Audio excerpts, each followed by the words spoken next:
Keep your applause going for Jeff Simmermon. Come on up, Jeff.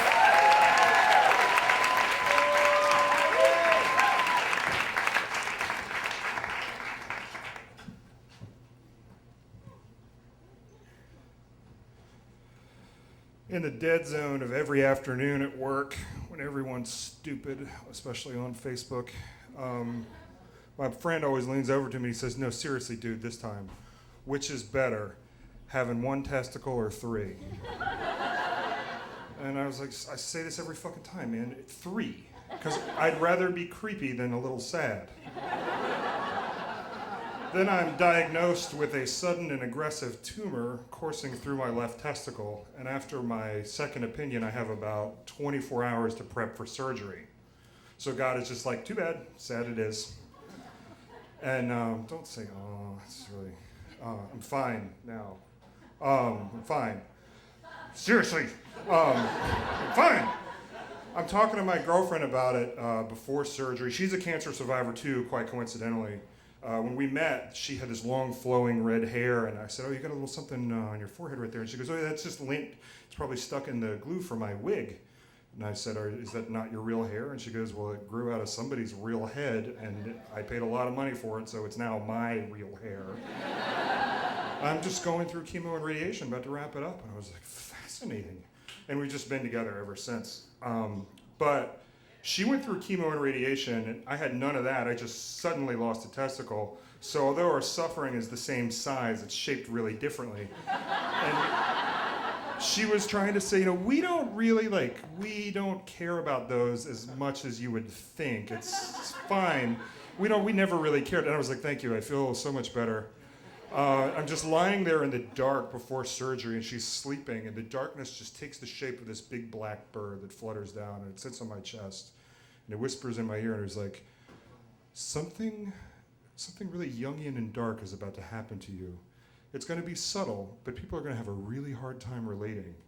You're never going to connect to humans the way you used to. They're just going to feel weird and kind of pull away. You'll never connect, but you'll get used to the loneliness. Try and make the best of it. That's not the funny part of the story, honey. It's coming, baby, but not yet. The next day, I'm in the wheelchair about to go in, and they offered me a prosthetic. And I said, well, can I get 2? And I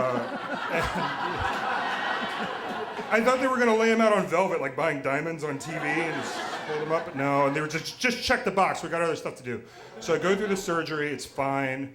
I'm home, and I'm recuperating, and the bird comes to visit me again. And it's just like, remember what I said, man. Just steel yourself. It's going to be subtle, but it's going to be rough. And it was right. Because when people hear that you've had cancer, all the baggage that's rattling around in their head just falls right out of their fucking mouths. Just any old stupid thing, their favorite shit can cure your cancer as long as it kind of sucks. People are like, have you tried yoga? It's amazing. It's so grounding. It can prevent all kinds of diseases, and it's so good for you spiritually. Have you tried wheatgrass juice? That stuff's like liquid sunshine.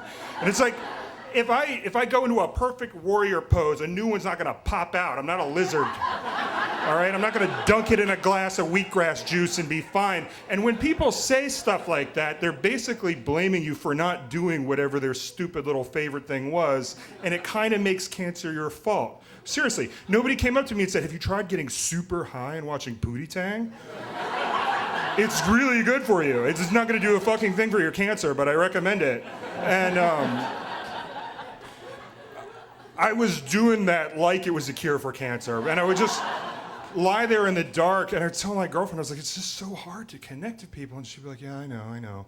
And the bird would come down, and it would just say, see, you'll sort of get there. You're getting comfortable, but you see what I was talking about now, and I was like, yeah, kind of.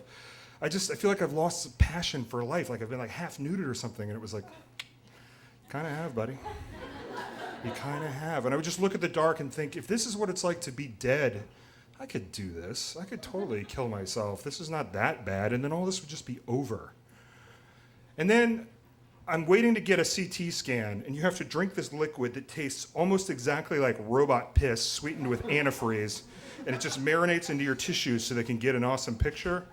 And I'm just sitting there drinking my drink at Sloan Kettering in the waiting room, just like hoping for a panic attack to like accelerate the time a little. And this couple comes in, and the dude just has like this bearing, and he's got gray temples, just like an asshole. I just hold him personally responsible for the whole financial crisis, just based on his hair and the way that he walks.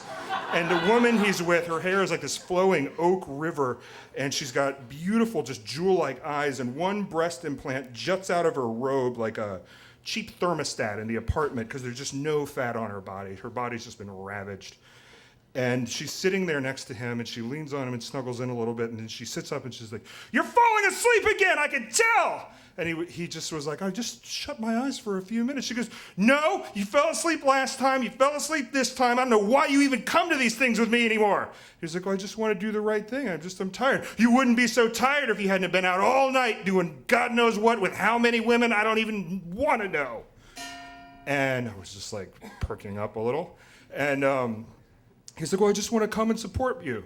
"You're not supporting me, you're just following me around. Like when I went to the place in Italy, because I needed to think about our relationship a little bit. I'm thinking, and then you show up, and you know I can't think for myself when you're around. Next thing you know, we're just skiing in the mountains in Italy. Now you're going to France, and who knows what kind of fucking drugs and women you're going to find in France." And I'm thinking, if you have to go to another country to find more drugs and women than are available to you as a wealthy man in New York, you have got a beast to manage.